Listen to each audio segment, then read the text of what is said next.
Welcome to another episode of the Two Shots Podcast. I'm your host, Joe Garcia, and today we're going to be joined by our special guest here. It's going to be Ladies' Night. We're going to have the one and only Carolina Teague joining us, host of League of Her Own. Carolina, how's it going? It's going good, brighter days ahead. And I was telling Carolina prior before we came on here, I was listening to her podcast. She just finished recording. So make sure you go out to VodPod Media and go check that out on Facebook. And she's letting Guyland's business be known. So if you want to hear what the hood rat discussion was, make sure you go and check that out. Shout out to you and Guyland, for doing your thing. Y'all having a lot of fun with that. Yeah, we're certified hood rats, and we love to talk sports. So you guys love that fiesta talk. Gotta tune in. Yeah, make sure you tune in and make sure you go ahead and listen to the live stream so you can interact with her as well. So give her some love. And we're also be joined by Jazz Tamir, who is part of Project Spurs. She is our San Antonio Spurs insider here. She's our writer, and she's also the gal you're going to see at the games representing the Project Spurs brand. And she covers the San Antonio Spurs for One Project Spurs. Jazz, how are you doing? I am great. I'm happy to be on here with my girl Carolina. We are not strangers at all.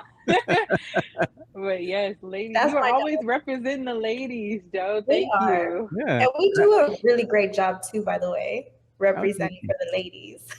Yeah, Jazz does a great job. I have to admit, you do too, Carolina. And I know that you ladies have run into each other on more than one occasion, covering the Spurs over there at the AT&T Center. So we're best friends at the Spurs games. Definitely. Yes, that's my road dog. That's good. And I got to say, thank you for kind of, showing her the ropes too when she got there, so we appreciate you. So let's go ahead and get into this San Antonio Spurs talk. So first thing, the Spurs finally broke their 16-game losing streak. Came to an end last night against the Utah Jazz as the Spurs get the dub over the Jazz, 102-94. The team is now 15-47 on the season. The Spurs also picked up their first win of the season when they trailed by 10 points, as the team had gone 0-44 when trailing by double digits. So now this is the one victory that they have. So now they're like 1-44 at this point. They had to wait to the 45th game to finally decide we're going to go ahead and make a comeback. So what did the Spurs do in the month of February? We're going to go ahead and reveal those stats. The Spurs went 6-26 on the road. They went 6-32 against the West, 1-8 on the rodeo road trip, 1-10 in the month of February, 13-46 as underdogs, and 1-44, like we had just mentioned, when they're down by 10 points. So that's what the San Antonio Spurs did in the month of February. But I got to ask you, we'll start with you, Jazz. What do you think this one victory means for the San Antonio Spurs? Because Keldon did not look happy after the Spurs got that victory. He's like, we're not celebrating. We still got work to do. So what does this mean to you? If I be honest, I agree with him. It's I saw something that said they won with the help of Utah, which they did, because Utah did not have their best shooting night. It was around like 40-something%, but there was still some misses that kind of helped them get back in the game. The defense to me was still lacking in the first half, and they kind of changed around the plot of the story. The first time they faced Utah, they were like killing it in the first and then fell short in the second. I still think, despite them leading in, I think, the first and second quarter and outscoring Utah, I still didn't like the defense. Where Utah was able to penetrate the paint way too much for my liking. But I agree with Keldon that this is one where you kind of yay and move on. It's time to move on, come back home and perform for the fans here as well. So yeah, so same question to you, Carolina. What do you think this one win means for the San Antonio Spurs and to you? For me, it's like Jazz said, and Keldon probably thinks they still have a long way to go. And the game against the Jazz, it was kind of like the Jazz lost for themselves as well. They had poor possession. They had multiple bad looks, bad shots. Their passing wasn't impressive at all. And they didn't play the best basketball that they possibly could. So this win it's good, but the whole season as a totality has been very demoralizing for the team. I don't understand how they could possibly get through a season like this where they're not a successful team, and this is a historically bad team. And you look at people like Keldon who are at the forefront. It's got to be something that is hard for them to push through. But hopefully in the future things look brighter. The only thing that can happen when you're at the bottom is you go up. So I'm hoping for better days ahead for them. Yeah, one of the things I think that this win kind of solidifies for the Spurs is that they've been trying to play better defense, and in these last couple of games of the rodeo road trip, you've seen that the team has tried to make more of a concerted effort to play a little bit better. And I think that's more attributed to, they have, they have Jeremy Sohan playing, but more importantly, they're just playing better as a team, as when it comes to their defensive prowess out there. Maybe they're just getting tired of the losing finally, and it seems like when they have, like, I know people are harping on Keita Bates-Diop and they feel a certain way about him, but when you have him and you have Jeremy Sohan on the court at the same time, the defense has been a little bit better. I got to be honest with everybody, even though they might feel a certain way, the defense has been better. And it showed because the Spurs played good enough to come back into the game and actually get the victory. So you have little things like that you can kind of find solace in. What were you going to say, Jazz? I think when you said Jeremy was, on the floor with Keita, I think one thing I noticed was he attempted no three-pointers this game. And not like, I get that we want him to become some sort of scorer and to work on that. However, when they focus on their strengths, those are the type of results you get. You can focus on other areas that you are already strong in. You already can be an asset to the team, and less mistakes. We couldn't really afford to watch him attempt a free throw. Like, they needed him to focus on where he's strong at, and that is defense. He's one of the best defenders, so you need him in that time to not worry about the wing, to not worry about shooting a three-pointer. So I don't know if that was intentional or not, but I think that was one of the reasons why he had some good looks and some nice assists. I want to say too, Draymond Green, after the Alamo Dome game, he did say that the Spurs are the type of team that they're going to make you beat them. They don't beat themselves. And that's something that's really stood out with me throughout the season, because they've received a lot of criticism for not putting in full-blown effort. And I don't necessarily think it's because they don't put in effort. It's because they are clearly in a place where they're getting rid of players who are more so veterans and going for the rookie route and going for the quote unquote tanking route, whether that's been solidified or not.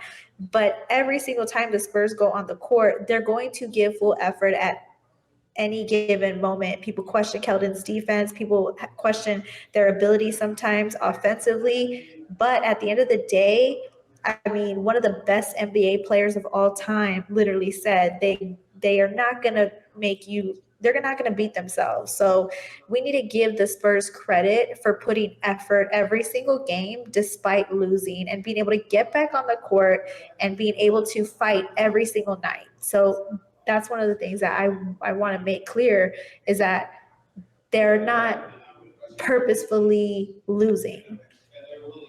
Yeah, because you look and see what they did in last night's outing against the Jazz. The Spurs were able to hold the Jazz to 42% shooting in the paint, and that was 2% shy of being a season best for the San Antonio defense, and it was the lowest opponent accuracy in the paint. The previous record was 41% versus the Bucks this season, so they almost tied that. They were able to hold the Jazz to 42% shooting in the paint, which shows that the Spurs are getting a little bit better on the defensive end. And I'm quoting all this from my good friend Paul Garcia here from his Twitter, because Paul's always a good guy with all the stats. And I'm going to be recording a new episode of Spurs Cast with Paul after we're done here. So just give you some of the shameless plug. To give you some of the stats, from our good friend Paul. But another thing I wanted to bring up here is, despite what the Spurs were doing, yesterday, one of the things I think really kind of got overlooked a little bit was, to me, the highlight of the night for the Spurs was rookie Blake Wesley. He had one of his best games of the season, And he finished the game with, I mean, it was 9 points. He hit on 5 shots with 6 rebounds, 2 assists, 2 fouls, 3 steals, and 2 turnovers. And again, this is from Paul Garcia. But it's good to see that your young rookie is starting to put some things together. You know, Spurs fans wanted to see a lot more of Blake Wesley. And now that they're seeing a little bit more of him, he's getting some run because there's a lot of minutes to go around him. You got people out due to injury. This is all great. This is good for the young core because you want to see them improve and you want to see that progression because you have next season to look forward to. And even though this might not be one of the best seasons for the San Antonio Spurs, hopefully if they get a high pick, all the experience that these rookies are getting is going to pay dividends next season because the team will be a little bit better. What are your thoughts, Jess? I agree. I want to start seeing more from both him and both Blake and Malachi. I think I just want to see them do this, but more confidently. I think they still kind of question themselves and making decisions, which is reasonable. I'm not saying it's a bad thing. It's just Pop said he was talking about defense at the time, but I do agree. It's like, when are you going to just get it? Like, just trust yourself more so. And you can't really force an athlete into that place. But I do see when Blake trusts himself and he just does, he performs well. There was this, I think it was his first shot of the night. He was driving to the basket and made an adjustment in the air and finished with his left hand. And so it was like, we need that more. We need that more often. I'm waiting on that again. And it was a beautiful shot. He finished strong. It was a fast break. And Kessler was under the basket. So I think when you just stop thinking too hard and just do and trust what you have to do. Most of the time when they're put in a position where they have to perform is when they do their best. If they don't overthink it. And I think that I want to see that more from him and also from Malachi, that confidence. I'm sure you were screaming because if nobody knows, when Jazz watches Spurs games, she gets very animated. Yeah. And she'll start yelling and she'll be like, ooh, oh my gosh. That's me though. Like with basketball period, it's like I have to hold it back though when I'm at the games, I gotta focus. But when I'm at home, that's my time. That's my time to get loud.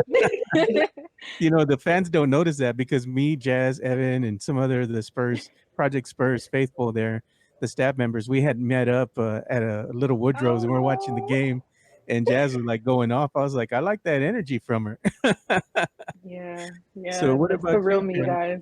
Yeah. Well, she's always at the games and she's always like cheering, yelling, screaming. Like that doesn't stop at Little Woodrow's. That's at the AT&T Center too. So make no mistake. You're gonna have people looking for me, Carolina. Yeah, I know, right? I'm next to her so I can hear her, like kind of, but we try our best to be as professional as we can, but sometimes we let our emotions get the best of us. I mean, at the end of the day, we're fans too. Yeah. So yeah.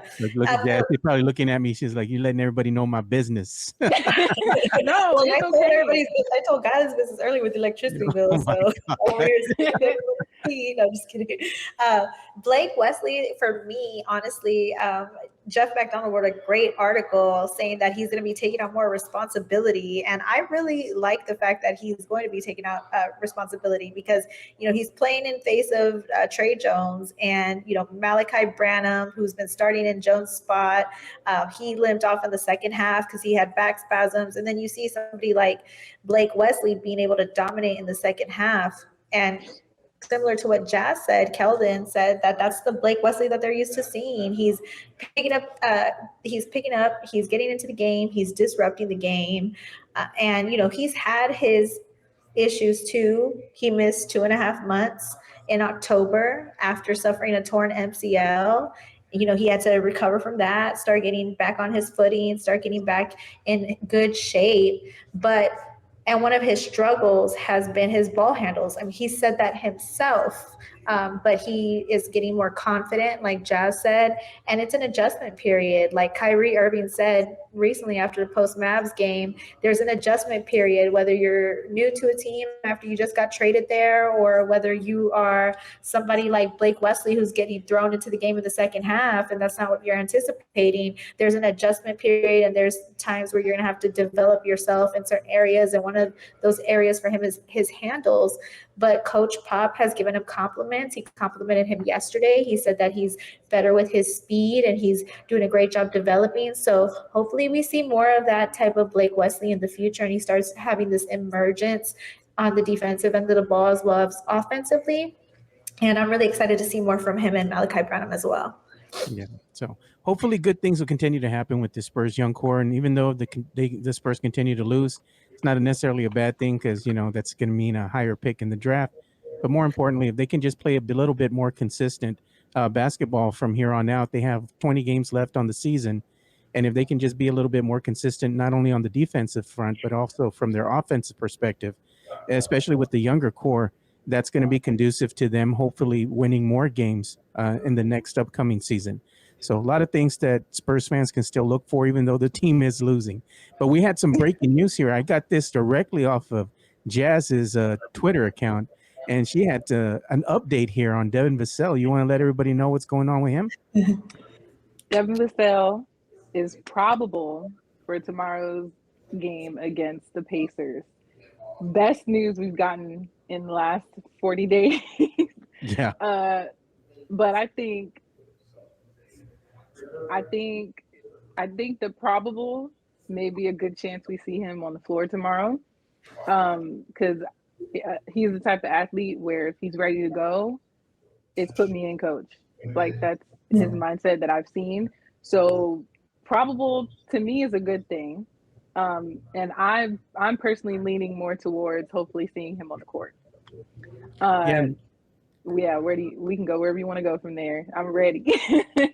I was going to say the other players that are possibly going to be, they still have them listed as questionable, are going to be Birch, or players out. They have Birch listed, Champagny, Langford, and Roby.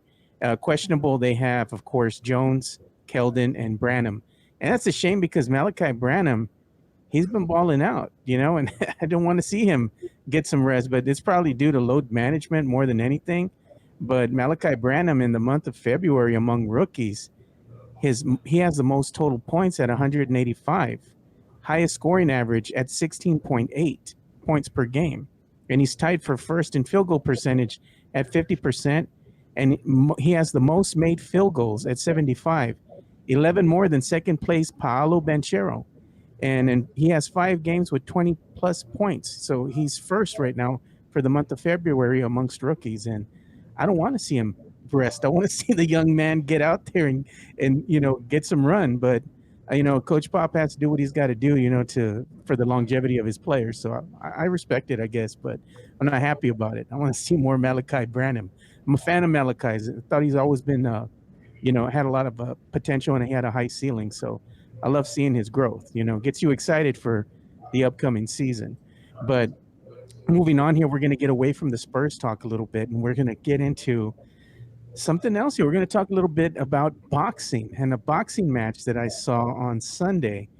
And I had to tell you, Carolina, I know how you are, you know, and you like to watch boxing and all that, but I'm going to tell you, your boy Jake Paul and Tommy Fury, that fight was pure garbage. It was like the worst boxing match that I have seen yet. Like, it was horrible. And it's an exhibition fight. Let's let it be known, you know, people that are buying this, y'all know that what you're getting into. It's not a bona fide boxing match. This is pure entertainment.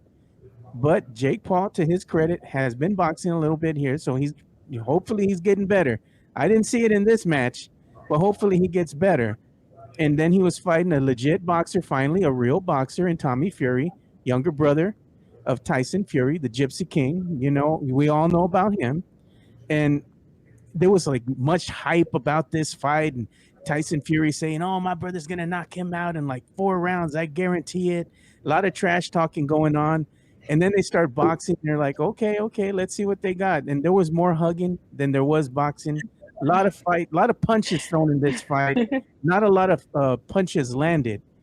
And I got to say, Jake Paul, with all these fights that he's had, he still has the most awkward stance that I've ever seen out of an amateur boxer, and the weirdest overhand punch. Like, if you're a boxer, you always want to have your hands up and you want to be on guard, to be in that defensive position, and you're looking for that opening. But with Jake Paul is he puts his head down, he tries to get so low, and then he just comes over the top with his right hand, and he can't even see his target, so he's just blindly punching. It was horrible, awful. You know who has a weird stance too? Rolly Romero, and his stance is very stiff. And everybody, when they were promoting the Tank versus Rolly fight, one of the things they said was Rolly. They kept saying Rolly's an unorthodox fighter. He's an unorthodox fighter. Well, then they asked Tank, "How do you feel about Rolly being an unorthodox fighter?" And he said, Rolly's not an unorthodox fighter. He's just a dumbass fighter.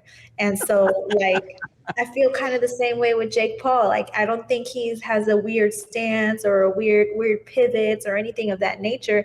He just fights like a dumbass because he's not a professional. Like, he's a professional fighter, but he doesn't have the professionalism as somebody like a Tank or somebody like Spence or Crawford, who has hundreds of amateur fights under their belt, and then they go into professional boxing. And Jake Paul is an entertainer who woke up one day and said that he wanted to become a boxer, and then became a boxer, made millions of dollars. And I'm a victim of purchasing his fights because the trash talk is elite. He said, I'm a rob a bank, catch a body, and go home. I like talk like that. I love stuff like that. And I like the fact that his brother's willing to get on the mic and talk crap too. He said, he was telling Tommy Fury, if you can hear this, you're a bitch. Like, he's totally, he's gonna gas out. Yeah, he's one of those people that just trash talks everybody. So this fight was like an exhibition fight. It's not an actual fight, but it was very, very entertaining. And one of my very good friends, Ray Flores, got the call that he was going to be commentating that fight. And my friend has covered over 1,000 boxing fights. Him and I are very close, and he did an incredible job calling that fight. So I just want to say big shout out to one of my good friends, Ray Flores, who did an incredible job commentating that fight. He deserved it. It was in Saudi Arabia. It was a really awesome boxing match, and they did an incredible job covering it. It was a fight that I would say isn't a real boxing match, but he did fight a real boxer for the first time. And look what happens when you fight an actual boxer. He lost. Carolina, girl, you said something about trash talk, and I'm not gonna lie, I'm not in, like, I like boxing when like I'm getting together with friends and to watch it, but I'm not in the world as much. But I will be getting into it with you because you make it so interesting when you report on it. But I watched the post match conference. I mean, like the conference. The post presser. Yes, the post presser. Oh my, I couldn't think of the word. I watched the post presser, and he said something. He said somebody asked him about his loss. How did he feel? Like, what was the result of it? And they kept asking him about Fury. And he said the loss was more of a reflection of my own performance, meaning his performance, versus him feeling that Fury was outstanding. And he kept reiterating that. And I thought that was so funny, because I feel like it was like, you know how you get a backhanded compliment and you're like, are you talking about me? Because he kept mentioning, like, no, he wasn't that great. It was more me. I should have did this. I should have did that. So he was like taking accountability. But what we say where I'm from, he was slick dissing. Like, he was kind of like, it wasn't because he was good. It wasn't because he did anything great. I didn't feel like he didn't catch me off guard. He didn't do anything I wasn't aware of. He wasn't stronger than me. It was just simply because I didn't do my best. And I was just like, oh, the attitude. I felt it. So when he said the trash talk, I was like, I need to go back and watch this. You should. And you're right. Like, it probably hurts because nobody wants to get their ass kicked in front of 10 million people. I mean, you talk all this trash. Imagine talking all this trash to somebody, calling someone the B word, telling somebody, I'm going to rob a bank, I'm going to catch your body and go home, and then you lose. That really hurts just anyone's ego, but especially Jake Paul's because he is a trash talker. That's why a lot of boxers don't talk trash. They don't have to feel that. Nobody wants to get knocked out in front of millions of people. So he didn't get knocked out, but you're right. That's probably why he's trying to accept that he lost, but he's having a hard time accepting that Tommy Fury outboxed him and was just the better boxer. It's hard to accept that sometimes. After feeling like a winner. I've seen matches and clips and stuff, and he's probably feeling on top of the world until real life, quote unquote, hits you in the face. So. Yeah. I think what he needs to do is he needs to work on his mechanics, you know, his stance. He just needs to work on those basics. And right now it's just not there. And it's probably because quite honestly, he probably needs to get a better corner, somebody who's going to hone him into becoming an actual boxer and learning those skills.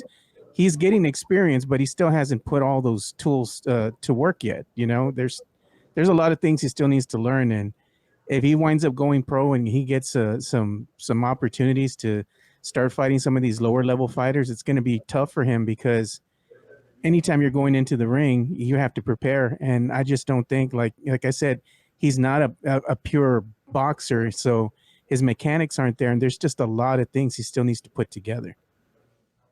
That's just my opinion. But I am looking forward to this other match that's going to be coming up between Tank and King Ryan here, Ryan Garcia.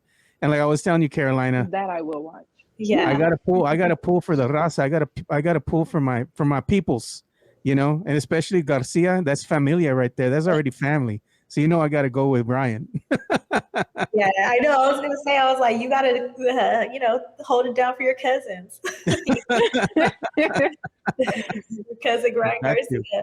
I'm Team Tank all the way, and I ain't talking about the Spurs and the Rockets. I'm talking about Tank Davis. Okay, Tank Davis. That's my guy. My favorite boxer. Period. He has the power. He has the boxing IQ. He has the credentials to back him up. He's fought tougher fighters than Ryan Garcia.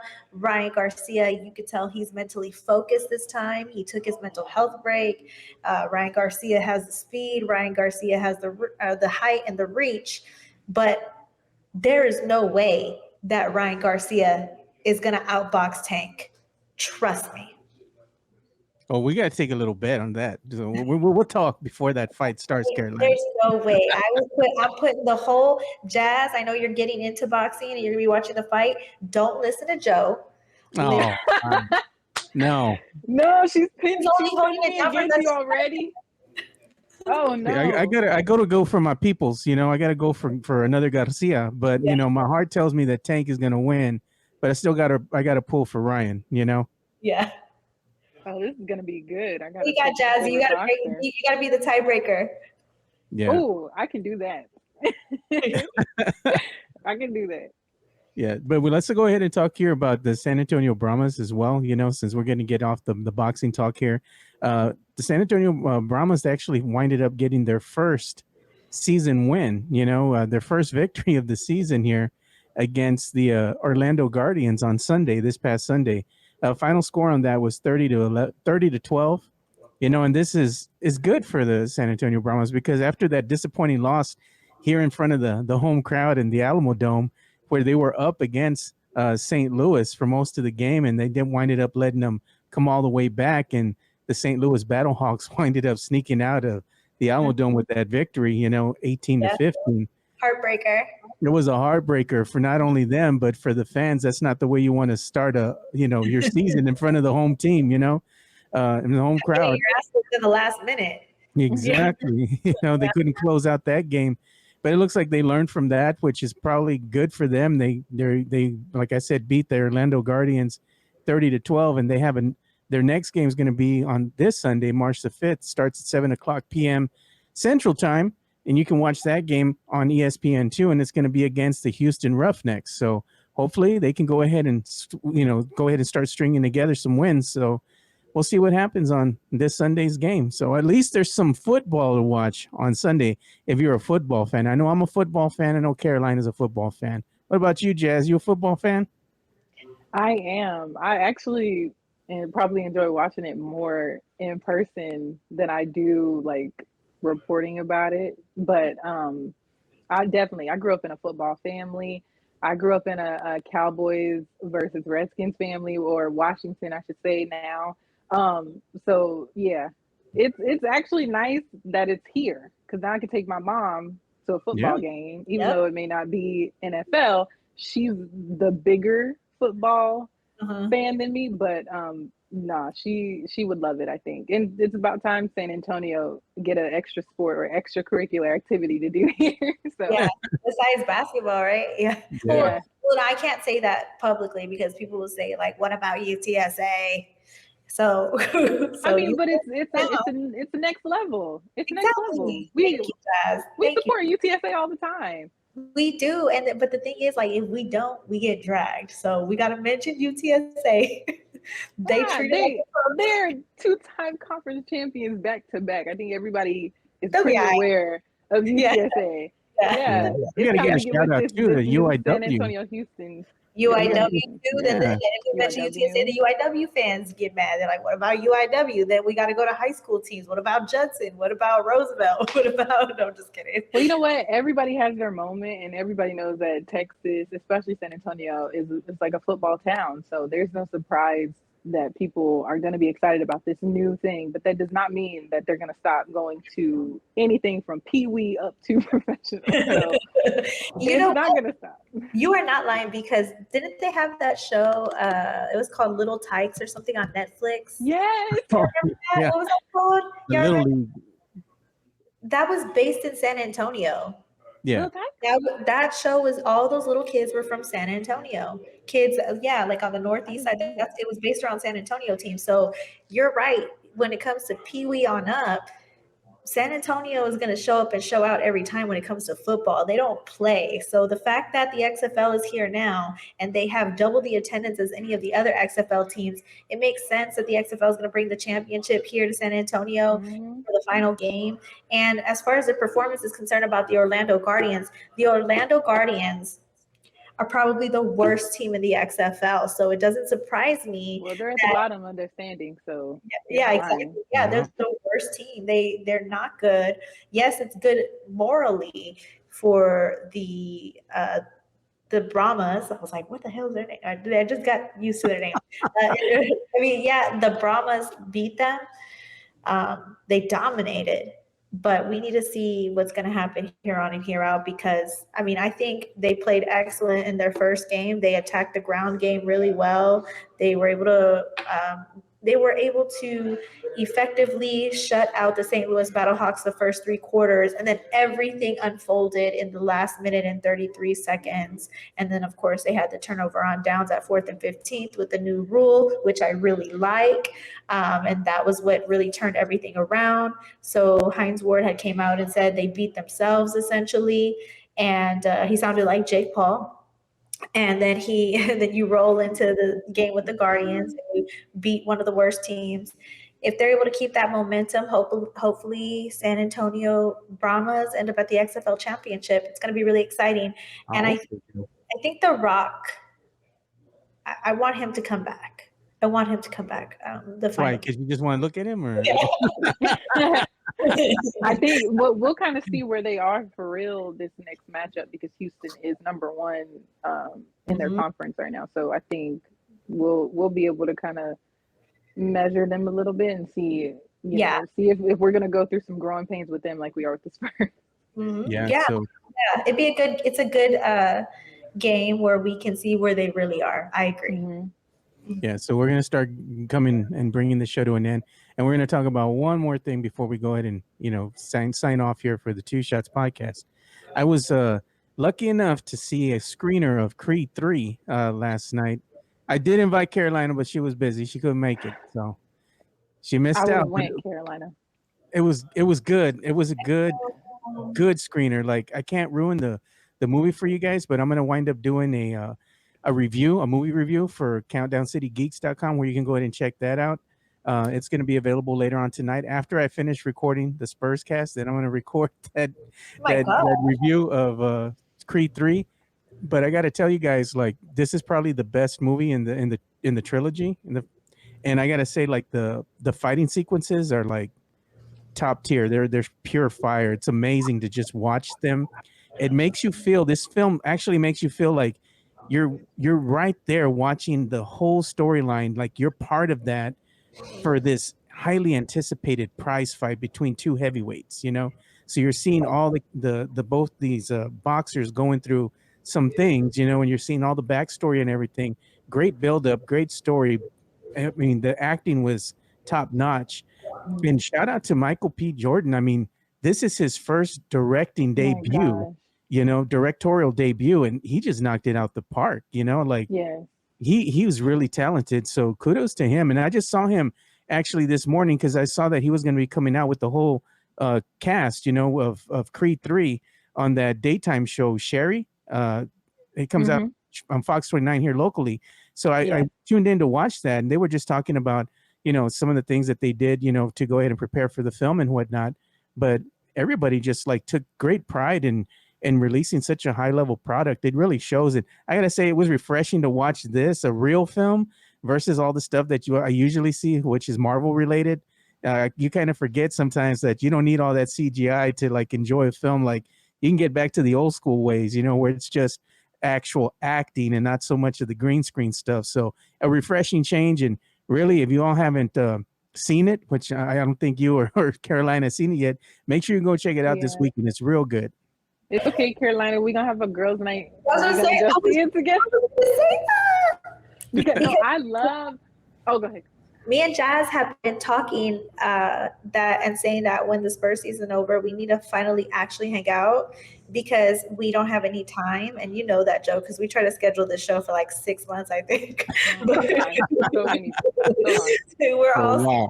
busy, but me and Jazz, we want to hang out after the season's over and kind of celebrate the hard work we put in. So maybe going to the movies could There be you something go. that we could do. Yeah, Yes, yeah, that'll be cool. because you know I'm a theater kid, and I loved Michael in the first two. I thought I've seen both. They're both amazing. Tessa, I love her as an actress. It's cinematically beautiful. Everything like from the color to camera angles to cuts. So I'm excited to watch this even from a person who was in theater and who loved acting as well, and to see how he does with the directing, you know, from the directing aspect. And even as someone like I've directed basketball games and cameras and stuff like that. So seeing how they shoot the fighting scenes is going to be super interesting. It's just fun watching a movie from those different from multiple perspectives and with great actors and actresses. And I just oh my gosh, just seeing them when they do interviews, all the chemistry and the Yeah. love, like you said, the passion that's behind it. I can't wait to see what's going to be on screen. Yeah, Jonathan Majors knocked it out the park too. Like his performance of his character, his name is Dame. Yes. It's really Yes. good. I've seen Really clips good. and I'm so excited. I want to say I'm really excited. I want to see it too, like super, like ASAP, like this weekend. But I actually am really looking forward to watching your Countdown City Geek Cast, where you give the review, so I can be prepared. And I can't wait to take a look at the review. I'm really excited. So make sure to tag me when you release that podcast, because I need a sneak peek. And you were there. I couldn't go. I'm heartbroken, but no, that's really cool. I love that y'all are into movies. I'm not. So Yeah, it was a lot of I fun. do You know? see Creed 3. I do. Yeah, this one was the one that I was really up for, you know, and I was like, oh no, we did not get a screener for Creed 3. And it's like, yeah, we did. So I was there, and my boy Ted, you know, shout out to you, Ted. He's also my partner over here for the Countdown City Geeks as well. And I was hanging out there with my boy Jason Garcia. So shout out to you, Jason. Me and Jason. Another Garcia. Yeah, another Garcia, you know. Another Garcia. Hanging out with family, Carolina. Hanging out with family. There's a lot of Garcias. So I highly recommend it. Go and check it out, and you'll check out the review. I'm going to be posting it out here shortly, probably sometime later tonight. So I'll make sure and tag everybody so you can check that out. And I think on this one we're gonna do a spoiler-free review, because when we do reviews for films that are just coming out, we don't want to ruin them for anybody. So we try to just stick to like the basics without ruining anything. So it's going to be a spoiler-free review. So that's about all the time we have for today's episode of the Two Shots Podcast. So for Jazz Tamir and Carolina Teague, I'm Joe Garcia. Thank you guys for watching another episode of the Two Shots Podcast and listening to another episode. So like we always say, spread the love, stop the hate, be kind. We're out. Peace.